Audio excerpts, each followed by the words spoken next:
E aí, meus queridos, tranquilo com vocês? No vídeo de hoje, como ganhar R$ 150 de Barbado. Isso mesmo. Como assim de Barbado? Não existe almoço grátis. Existe sim, eu vou te explicar. Bybit, segunda maior empresa de criptomoedas do mundo. 70 milhões de inscritos. Quer entrar no Brasil. E ela está entrando no Brasil como? Ela está divulgando a conta digital. E como é que ela está fazendo? Ela está dando R$ 150 para os clientes? Isto. Telem aí. Esse aqui é o sistema do Bybit. Abre a conta direto no link da descrição. Clica no link para abrir a conta. O que vai acontecer? Tu vai abrir a conta, vai ser exatamente assim, meio confuso, mas é simples.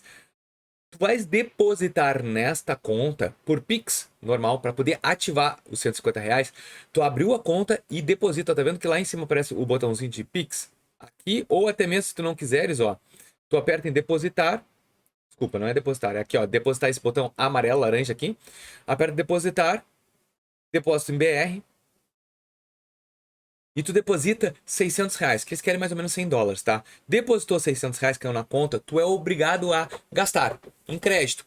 Como assim, Vinícius? Tu vai no supermercado, tu vai em qualquer lugar que tu for, tu usa o cartão de crédito ou compra online. Ó, tu pode adicionar, eu já adicionei o cartão Bybit aqui no sistema de pagamento, ou se não, se tu preferir, tu pode simplesmente fazer uma compra online. Usa o card, ó. Tu pode ver que ele vai te dar um número quando a gente clica aqui, ó, no meus cartões, ele vai te dar um número. Esse número aqui tu pode usar virtualmente para fazer alguma compra virtual. Um link do Mercado Pago, alguém te mandou, tu pode usar esse link aqui e utilizar. Comprou R$ 600 no crédito, vai voltar 2% já dessa compra em dólar. Vai dar R$ 100 de bônus, que tu vai clicar aqui, ó. Tá vendo esse sininho?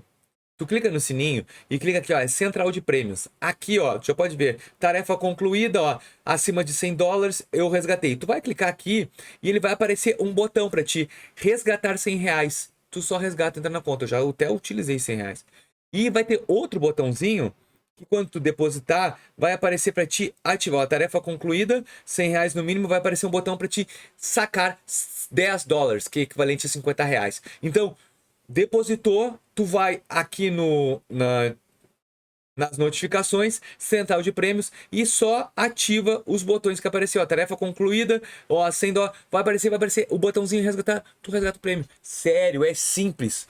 Ó, eu já utilizei, depois que entrou o 150, eu já comprei dentro do cartão aqui. Eu só ainda tô aprendendo a mexer aqui. Mas dentro do cartão, ó, transações recentes. Eu já abasteci, aqui, ó, R$ 100 de gasolina. Já fui no supermercado, gastei mais 40. E ainda tenho R$ 70 disponível para usar. Tudo que ele me deu. Inclusive, ó, tá aqui embaixo, os R$ 600 que eu já tinha utilizado. Então, esse sistema aqui funciona. Vai te entregar R$ 150 de barbado. E depois, eles já estão com um plano para entrar no Brasil com cartão de crédito. Então, começa com a sua conta aqui. Depois, até no futuro, pode ter um cartão de crédito. Dá 2% ao mês de cashback, cara. Não tem limite de crédito, é o teu próprio limite. O que tu tem aqui, tu vai ganhar 2%. Barbadinha, né? Espero que vocês tenham gostado e até o próximo. Valeu!